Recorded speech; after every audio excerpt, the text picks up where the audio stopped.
Hello everyone. রোজ রোজ তো নানা রকম ডাল খান। আজকে একটু অন্যরকম ডালের একটা রেসিপি আপনাদের দেখাই। তো আজকে রেসিপি হলো পেঁপে দিয়ে ডাল।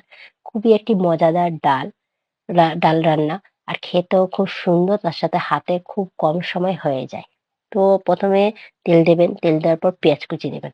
পেঁয়াজ কুচিটা ভালো মতো লাল হয়ে যাওয়ার পর আগে থাকতে যে মুসুর ডালটা ধুয়ে রেখেছিলাম, সেই ধুয়ে রাখা মুসুর ডালটা দিয়ে দেবেন। দিয়ে দেওয়ার পর ভালো মতো মসুর ডালটা ভেজে নেবেন।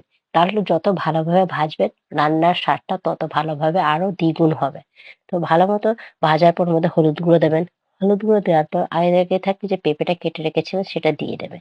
সেটা দেওয়ার পর ডাল আর পেঁপেটা ভালোভাবে কষিয়ে নেবেন। যত ভালোভাবে এই ডাল আর পেঁপেটা কষিয়ে নেবেন, তত ডাল রান্নাটা আরো ভালো হবে।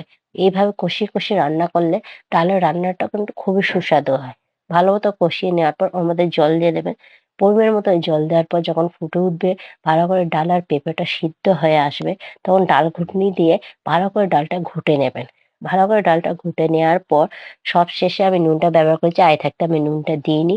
পরিমাণ মতো নুন দেবেন। পরিমাণ মতো নুন দেওয়ার পর আমি স্বাদটাকে আরো ভালোভাবে তোলার জন্যে তার মধ্যে সবশেষে একটু মসলা গুঁড়ো ব্যবহার করেছি। মসলা গুঁড়ো ব্যবহার করার ফলে ডালের স্বাদটা আরো ভালো পাওয়া যায় আর খেতেও মজাদার হয়। আরেকটা কথা আপনাদের সাথে বলি, যে এই ডালটা কিন্তু পাতলা ভালো লাগে না। এই ডালটা যত গাঢ় হবে তত ভালো লাগে। গাঢ় কারণ এই পেঁপে আর ডালের রেসিপিটা এমনই যে বেশি পাতলা হলে ফ্যানের মতো লাগবে। যত গাঢ় হবে তত সুন্দর লাগবে। দেখেই বুঝতে পারছেন ডালটা কতটা সুন্দর হয়েছে।